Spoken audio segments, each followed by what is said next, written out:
स्वागत है दोस्तों आपका क्रिकेटिंग चीज में एक बार फिर से और एक और नया पॉडकास्ट आपके लिए हम लेके आ चुके हैं। और इस बार जो हमारा मेन जो टॉपिक है वो केएल राहुल के ऊपर रहने वाला है कि किस तरीके से टीम इंडिया ने एक ऐसे यंगस्टर गए या फिर एक सुपरस्टार गए जो कि इंडिया के लिए होने वाला था, उनके बारे में बात करने वाले हैं। क्योंकि जिस तरीके से हम नंबर 4 के लिए खिलाड़ी ढूंढ रहे थे ना, वो स्पॉट हमें फील कर रहा था कि नंबर 1 प्लेयर चाहिए हमें जो कि उस स्टेज पे आए और गेम बदल दे।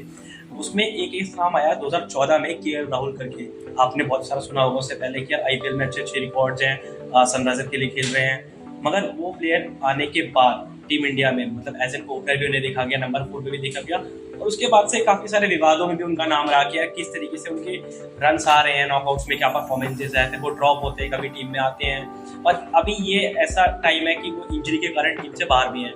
बात केएल राहुल की चल रही है और केएल राहुल के बारे में जितनी बातें करें निशांत उतनी ही कम रहेंगी, क्योंकि परफॉर्मेंसेस भी हैं, अच्छे मैचेस में रन हैं उनके, बाहर जाके 3 कंट्रीज में भी रन है, मगर वो कंसिस्टेंसी नहीं है जिसकी वजह से विवाद ज़्यादा होते हैं। क्या लग रहा है आपको, कैसे उनके ऊपर बातें हमें शुरू करनी चाहिए, लोग क्या सोचते हैं उनके बारे में? यार विशाल, दो चीज़ें हैं। एक टाइम ऐसा था जब काफ़ी ज़्यादा पोटेंशियली उन्हें बहुत अच्छा बल्लेबाज देखा जाता था। अब मेरे हिसाब से सबसे ज़्यादा इजी टारगेट इंडियन टीम में केएल राहुल है। आप देखें, आप इंस्टाग्राम खोलें, कोई भी आप सोशल मीडिया प्लेटफॉर्म खोलें तो वहाँ पे एक ना एक मीम आपको मिल जाएगा। जो आज नया ट्रेंड है ना प्लेयर्स को ट्रोल करने का, कि इतना समय नहीं बिताते हैं पिच पे, तो चलो मैं तो आता ही नहीं बैटिंग करने, विराट आ जाएगा। बहुत सारे मीम्स ऐसे आते हैं और बड़ा इजी टारगेट है। एक तो होता है कि यार ऐसा क्यों है, अब लोग सोचते हैं इतना अच्छा बैट्समैन है, रन्स भी बनाए, ऐसा नहीं कि रन्स नहीं बनाए। कारण क्या है? एक तो सबसे बड़ी बात है कि अगर आप बात कर रहे हैं आईसीसी नॉकआउट में फेलियर की, तो वहाँ तो विराट रोहित का भी काम इतना अच्छा नहीं है। विराट के सबसे अच्छे नंबर हैं, उसके बाद रोहित का एवरेज है और केएल राहुल का भी ऐसा ही है काम, एक आध मैच में चले, एक में नहीं चले। तो मेरे हिसाब से इजी टारगेट जब होते हैं ना। और दूसरी चीज वो है कि यार आप टॉप 3 के बल्लेबाज हैं। शिखर धवन को आपने रिप्लेस किया है टी20s में, और वनडे में तो शायद हम नीचे खेल रहे हैं, अभी भी नंबर 4-5 पे एज अ विकेट कीपर, पर जो पोटेंशियल है वो वहाँ पे है। पर वही है, जब आप ज़्यादा रिस्पॉन्सिबिलिटी लेते हैं और जिस तरीके से आपके बारे में बात होती है, और केएल का भी एक लेटेस्ट इंटरव्यू आपने सुना हो तो उन्होंने उसमें कहा भी कि यार मैं एक इंसान हूं और मुझे फर्क पड़ता है ट्रोलिंग से, तो ये एक फैक्टर है।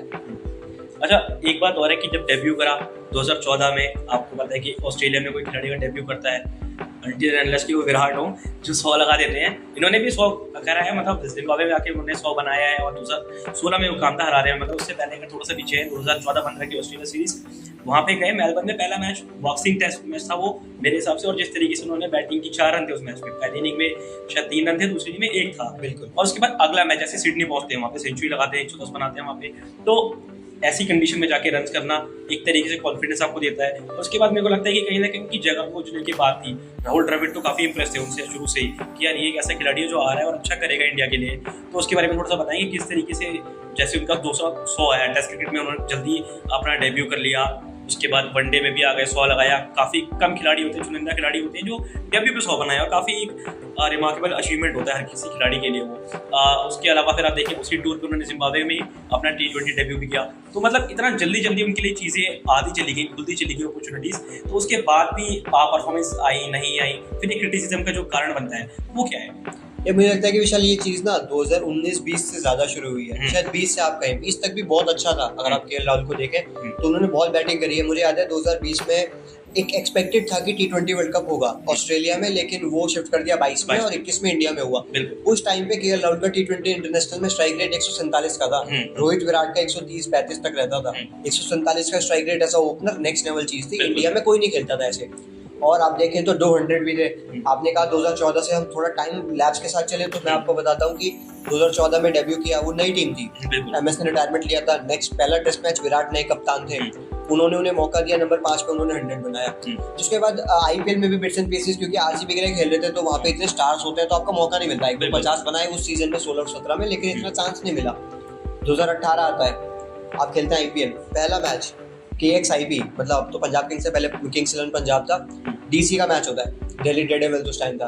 उन्होंने 14 बॉल में 50 बनाया मोहाली में, दोपहर का मैच था वो। हाँ, वो इतना ज्यादा वहाँ से उन्हें हाइप मिला ना कि fastest 50 of all time in IPL cricket. अब तो वो पैट कमिंस के पास रिकॉर्ड है, लेकिन सेकंड पे अब भी है वो। तो वहाँ से नाम बना। आईपीएल में लगातार 600-700 रन के उन्होंने ईयर दिए। ऐसा नहीं है कि एक भी ईयर ऐसा खराब हुआ हो। 16, 17, 18, 19 तक बहुत अच्छी बैटिंग हुई आईपीएल में। 20 तक भी आप कहें तो अच्छा था।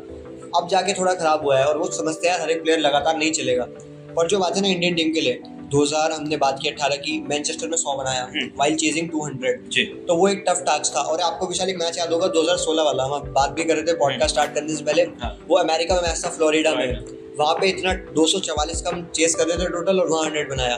तो ऐसी बात तो नहीं है कि पोटेंशियल का कमी है, हम कह नहीं सकते। जो मैंने आपको बातें बताई है ये बहुत बड़ी बात है, मैनचेस्टर में जाकर 100 बनाना या फिर अमेरिका में जहाँ पे आप कभी खेले नहीं है उन ग्राउंड्स में, वहाँ जाकर 100 बनाना नंबर 4 पे। क्योंकि उस टाइम तक विराट का भी T20 में कोई 100 नहीं था इंटरनेशनल में, वो ओपनिंग भी करते थे, नंबर 3 भी आते थे।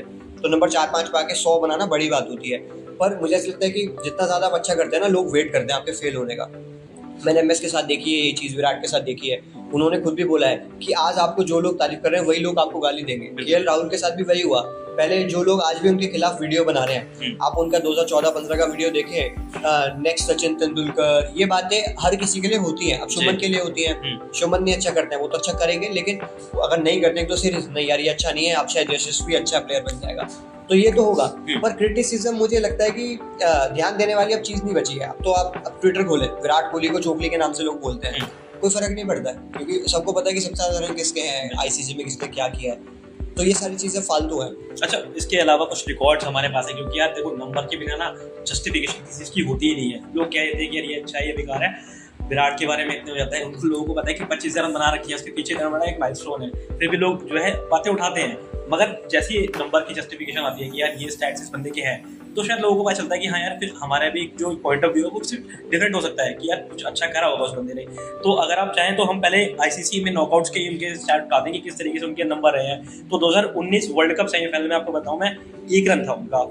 2021 T20 वर्ल्ड कप में 3 रन थे 8 बॉलों में। 2021 T20 वर्ल्ड कप न्यूजीलैंड, ठीक है ना, उसमें उनके 18 रन थे। आपको पता होगा जिस तरीके से वो आउट हुए थे, एक हमारे विराट कोहली थे वो आउट हुए, रोहित शर्मा नीचे आए थे, हमने बात की थी उसमें 18 रन थे उनके, मतलब पारी संभाल रहे थे। मगर वही है कि एक्स्ट्रा प्रेशर आने की वजह से विकेट गिर जाते हैं। और वो दोनों मैचेस टफ थे। पाकिस्तान का जो आपने 3 रन बताए वहाँ पे भी गलत आउट हुए, वहाँ पे हम 152 10 विकेट से चेज करवा दिया। और ये वाला मैच मेरे हिसाब से उस पिच पे 140-50 तक, अगर वो 45-50 तक ले जाते तो शायद इंडिया को थोड़ा मिलता। तो ये एक होता है ना, क्रिटिसिज्म आपको आता ही ऐसे है। बायलैटरल के 100 की इतनी वैल्यू अब नहीं कर रहे हैं, जब से हम फाइनल ज्यादा हार रहे हैं, WTC भी हार गए हैं। तो ये स्टैट्स कहीं ना कहीं एक रीजन आप कह सकते हैं फेलियर का, लेकिन ओवरऑल जो टेक्निक और क्लास में है ना विशाल, वो मुझे कमी नहीं लगती है। अच्छा, उसके बावजूद भी निशान, मैं भी ये भी देख रहा हूँ कि नंबर ना अच्छे हैं नहीं। ICC नॉकआउट्स में हमारे टॉप 3 के ज़्यादा नंबर अच्छे नहीं है, ये तो हमें एग्री करना पड़ेगा। अनटिल अनलेस कि आप 2014-16 में विराट को देखिए, उन्होंने इतना अच्छा खेला है, वो चीज़ें बिल्कुल डिफरेंट है कि आप T20 वर्ल्ड कप में कैसे करते हो। मगर उसके अलावा चैंपियंस ट्रॉफी वर्ल्ड कप है आपका, WTC अब 2 आपने खेल लिया फाइनल, उसके बावजूद आपके रन्स नहीं है। अब KL नहीं है उसमें, शायद वो उनकी गलती नहीं है, मगर जो भी नंबर दिखा रहे हैं, मैं अगर आपको बाकी 3 और 1 बताऊं, 2022 के एशिया कप में पहले बॉल पे वो टक्कर देते हैं, नसीम शाह से बोल्ड हुए, बिल्कुल वो इस तरीके से बोल्ड बहुत बार हुए हैं। आपको तो ये पता है पे ज्यादा आउट, बिल्कुल। 2022 की T20 वर्ल्ड कप में अगेंस्ट पाकिस्तान 4 रन पे आउट होते हैं, जहाँ पे विराट ने वो एक्स्ट्राऑर्डिनरी पारी खेली थी, आपको याद होगा। 2022 की T20 वर्ल्ड कप सेमीफाइनल में 5 रन थे उनके 5 बॉलों में। तो यानी कि जो भी आप देख रहे हैं ना कि नंबर्स, वो 18 ही उनके हाईएस्ट है, उसके अलावा उनके रन नहीं है। यानी कि बड़ी प्रेशर वाली सिचुएशन में KL राहुल के भी रिकॉर्ड्स अच्छे नहीं हैं, ये तो मानना पड़ेगा हमें। विशाल, अभी हमने एक पॉडकास्ट में बात की थी, जब हमने रोहित के ICC इवेंट्स पे बात की थी, तो उसमें हमने कहा था कि एज अ ओपनर आपकी रिस्पॉन्सिबिलिटी शायद ज्यादा होती है नंबर 3 या 4 के बल्लेबाज से, क्योंकि आपको एक पार्टनरशिप देना। मैं नहीं कह रहा कि आपको 100 बनाना है, शायद ये 5 रन जो सेमीफाइनल में थे ये 35 होते, तो शायद आपको आपकी जो डेप्थ है ना वो यूज में आती। क्या पता आप 5 पे आपका 1 विकेट गिरा है 10 पे, और वो विकेट गिर रहा है 40-50 पे जाके, तो शायद विराट, हार्दिक और जो सूर्य कुमार बाद में आएंगे उनके लिए थोड़ा आसान हो जाएगा। अब विराट नहीं आए तो उन्हें भी ऐसा ओपनर बॉल को थोड़ा देखना पड़ेगा, 1-2 ओवर बॉल, क्योंकि मूवमेंट करता है ऑस्ट्रेलिया जैसी जगह पे। और आपको पता है पाकिस्तान के सारे बॉलर हर जगह स्विंग कराते हैं, जैसे नसीम शाह। वो मैच भी टफ था, उस मैच में भी आपका होगा जडेजा और विराट ने रन बनाए थे 35 रन, और विराट की कमबैक एशिया कप था। तो जो आपने बताया ना, एक भी 50 नहीं है, ये नहीं है कि सारे नॉकआउट है, इसमें कुछ ऐसे थे वर्चुअल नॉकआउट, जैसे इंडिया न्यूजीलैंड हमने अभी बात की, विशाल ने बताया। तो ये तो है, एक आध 50 होता तो हम बैक भी करें, लेकिन यार मुझे ऐसा लगता है कि आपको प्लेयर को बैक करना पड़ेगा सही तरीके से। आपने क्या किया, आपने उन्हें कप्तान बनाया, जब दिल करता है पुजारा को वाइस कैप्टन कर देते हैं, फिर किसी और को बना देते हैं। अब इस समय इंडियन टीम का टेस्ट वाइस कैप्टन कोई नहीं है ना, और शायद रोहित की कैप्टनसी भी चली जाएगी, जैसी रिपोर्ट्स आ रही है PTI की तरफ से। तो KL राहुल के लिए ये भी प्रेशर है ना, क्योंकि इंडियन टीम में पावर की बड़ी बात है, जो कैप्टन है वो किंग है। अब उसके पीछे कौन कैप्टन बनेगा? जैसे आप देखें, लोग हार्दिक को बड़ा एरोगेंट बताते हैं कि T20 का कप्तान बन के थोड़ा एरोगेंस आ गया है, तो वो हर किसी के साथ है। अब KL राहुल के पास कैप्टन से, आपको पता होगा अभी जो फरवरी में ऑस्ट्रेलिया इंडिया आई, वो टेस्ट हमने दिल्ली से कवर किया था। उस टेस्ट मैच में भी अगर आप बात करें तो KL राहुल 2 मैच खेले थे, नागपुर और दिल्ली। तीसरे और चौथे टेस्ट मैच से उन्होंने ड्रॉप किया और वाइस कैप्टन थे, और वाइस कैप्टन से उनका नाम हटा दिया गया। और वनडे T20 टीम से भी उनका वाइस कैप्टनसी से नाम हट चुका है। तो अब देखें ना प्लेयर पे आपका फॉर्म गया है, उस समय पे शायद आपको बैकिंग की जरूरत है, तो वो मेरे को फैक्टर लगता है। और दूसरी चीज जो ट्रोलिंग वगैरह है, केएल ने बोला कि मुझे फर्क पड़ता है, पर मुझे जैसा लगता है कि इतने साल खेल चुके हैं, 2015 से 2023 आ गया है, तो मुझे लगता नहीं है कि फर्क पड़ना चाहिए, क्योंकि विराट भी खेल रहे हैं। मतलब विराट से ज्यादा, एमएस से ज्यादा किसी को ट्रोल नहीं करते हैं दुनिया इस कंट्री में लोग। केएल को करते हैं, मीम्स आते हैं, पर आपके हाथ में बैट है, आप परफॉर्म कर सकते हैं। जो नॉकआउट की स्टैट बताए, अगला नॉकआउट आपको शायद इस साल वर्ल्ड कप में मिले, और केएल वनडे टीम का मेन हिस्सा है। ये स्टैट्स टी20 के मेन है, इसमें WTC फाइनल उन्होंने दोनों ही नहीं खेले हैं। टी20 क्रिकेट क्या है, वनडे क्रिकेट में नंबर 5 पे। आपको याद होगा 2021 में पुणे में 100 बनाया था, वो उनका एक स्पेशल सेलिब्रेशन था ये वाला। तो वनडे क्रिकेट में अच्छा है, लेकिन वही है ना, अब आपका सेमीफाइनल मुंबई में होगा या चेन्नई में होगा, अब वहां जाके एक नॉकआउट में पारी खेले, इन स्टैट के बारे में शायद मैं भी बात ना करूं, विशाल भी बात ना करे, तो आपको प्रूव करना पड़ेगा। अब लोग कहते हैं क्या टेक्निक है, फ्लिक शॉट बड़ा अच्छा है, विराट के जैसा बॉटम हैंड है, ये सारी चीजें ट्रॉफी नहीं दिलाएंगे टीम इंडिया को। ये एक फैक्टर है ट्रोलिंग का, लेकिन मुझे ऐसा लगता है कि प्रोफेशनल प्लेयर्स को ना इन सब चीजों से इतना फर्क पड़ना नहीं चाहिए। एक सवाल इसमें बीच में आता है कि आप लोगों से मैं चाहूँगा कि आप कमेंट बॉक्स में इसके बारे में बताएं कि यार जिस तरीके से उनकी फॉर्म रही है, कि आपको पता है कि यार आईपीएल में इतने कंसिस्टेंट बैट्समैन मैंने देखा नहीं कि कोई और इंडियन ऐसा मैंने देखा हो कि इतना कंसिस्टेंट है, जो रन बना रहा है 5 पोजीशन से लगातार बन रहे हैं, उसके बावजूद वो आते हैं इंटरनेशनल क्रिकेट में और उनपे रन बन जाते हैं। जैसे ही आप देखेंगे बायलैटरल सीरीज हुई है या फिर T20 सीरीज, यहाँ पे रन आ जाते हैं। जैसे ही बड़े मैचेस आते हैं, आप देखिए पाकिस्तान के खिलाफ है, अब वर्चुअल आप कहेंगे कि सेमीफाइनल क्वार्टर फाइनल जो भी है उसमें उसके बावजूद भी रन नहीं होते हैं। एशिया कप का मैच आपका पहला ही था, वहाँ पे आप इस तरीके से आउट हुए कि यार मैं कुछ बॉल देख लेता हूँ, उसके बाद सेट हो जाऊंगा, फिर मैं रन बनाऊंगा। तो क्या वो एक्स्ट्रा प्रेशर है कि यार अगर मैं रन नहीं करता तो टीम में मेरी जगह नहीं होगी? क्योंकि विराट जब थे तब तक उनकी बैकिंग बहुत ज्यादा स्ट्रॉन्ग थी कि यार जब तक विराट है मैं यहाँ पे खेलता रहूंगा, वो तब तक रन भी आ रहे थे। विराट ने ऐसी कैप्टनसी छोड़ी, उसके बाद केएल राहुल को मुझे लगता है वो कोनो बैकिंग नहीं मिली है उस तरीके की। हाँ, इनसिक्योरिटी भी है, क्योंकि अगर आप देखें ना, केएल राहुल विराट को बड़ा एडमायर करते हैं। जब विराट ने टेस्ट कैप्टनसी छोड़ी थी, तो मुझे वो एक ट्वीट याद है, बहुत सारे ट्वीट आप दिन भर में पढ़ते होंगे, लेकिन जो आपके दिमाग में रह जाए, उन्होंने एक ही वर्ड लिखा था उस ट्वीट में, a leader in every sense. तो वो बहुत बड़ी लाइन है, आपने कैप्टन को दिया है। और उन्होंने इंटरव्यूज में भी कहा है कि विराट जो है बहुत अच्छे बैट्समैन है, कैप्टन है, तो एक फर्क पड़ता है। लेकिन रोहित ने भी उन्हें अच्छा, मतलब मेरे हिसाब से इतनी लंबी रोक मिलती नहीं है, रोहित ने भी उन्हें सपोर्ट तो किया है, लेकिन एक होता है कि यार मेरी पर्सनल जो है प्रेफरेंस वो कोई और है, वो एक फैक्टर होता है। और विशाल, आपको लगता है ये सारी चीजें, प्रेशर, ये सारी चीजें अगर साइड रखें, टीम में जगह है, कैप्टन कौन है, at the end of the day कि आपके हाथ में जो है वो बैट है, ठीक है, बैट है, आप परफॉर्म कैसा कर रहे हैं। तो आप मुझे एक चीज बताएं कि टेक्निक का कोई इशू नहीं है, जैसे अभी हमने नसीम शाह वाले उसकी बात की, ठीक है, इंसिडेंट की, जो नसीम शाह बार बार अंदर लेके आए। T20 वर्ल्ड कप का हमने मेंशन नहीं किया, 22 वाले का जो विराट में मैच था, उस मैच में भी वो इसी तरीके से आउट हुए थे जो एशिया कप में। तो मतलब 1-2 साल आप क्रिकेट, एशिया कप 2022 आपने खेला, आप 2 महीने का गैप लेके गए, और 2021 वर्ल्ड कप में भी इसी तरीके से आउट हो रहे थे। तो 2 साल में आपने ये चीज आइडेंटिफाई नहीं की कि मेरा इनसाइड एज लग क्यों रहा है। मतलब आपका जो भी बेसिक्स है, विक्रम रौटाल बैटिंग कोच है, उन्हें देखना चाहिए। तो मेरे हिसाब से मेंटल तो है ही, प्रेशर है, पर टेक्निक भी एक फैक्टर लगता है, क्योंकि जिस तरीके के वो शॉट्स पहले खेलते थे ना, अब उस तरीके से उनकी फीट मूवमेंट भी नहीं है। अगर आप देखें फ्रंट फुट पे जा ही कम रहे हैं, वो बस दूर सी बॉल को खेल जाते हैं, जब भी एज लग के आप बोल हो जाते हैं। तो एक टेक्निक का भी मुझे फैक्टर लगता है। शहरिया, देखो ये चीज़ तो होगी, मैं जैसा आपने मेंशन किया, ये कोई इतने अच्छे बैट्समैन रहे हैं, वैसे मुझे ऐसा लग रहा है निशांत को ज़्यादा उसके बारे में मालूम पड़ेगा। उसके अलावा देखो, जैसा आपने मेंशन किया विक्रम राठौर के बारे में, क्या उनको बताना चाहिए, कि क्या गलतियां आपकी हैं। विराट अभी मैं देखा है कि इंडिया में कुछ अलग स्टांस है, इंग्लैंड या ऑस्ट्रेलिया में तो स्टांस अलग होता है, तो आपको वो एडजस्टमेंट करनी पड़ती है अपनी बैटिंग में। अब वो शायद मेरे को लगता है, जैसा आपने एक और चीज़ बोली कि फियर ऑफ फेलियर, वो एक बहुत बड़ा इंपॉर्टेंट रोल है कि अगर आप रन नहीं करते हो तो आप टीम से बाहर जाओगे। मुझे लगता है कि वो हर एक बैट्समैन के अंदर रहता है। जब विराट का फॉर्म बुरा था, उनको भी लोगों ने कहा था कि इनको बाहर बैठा देना चाहिए।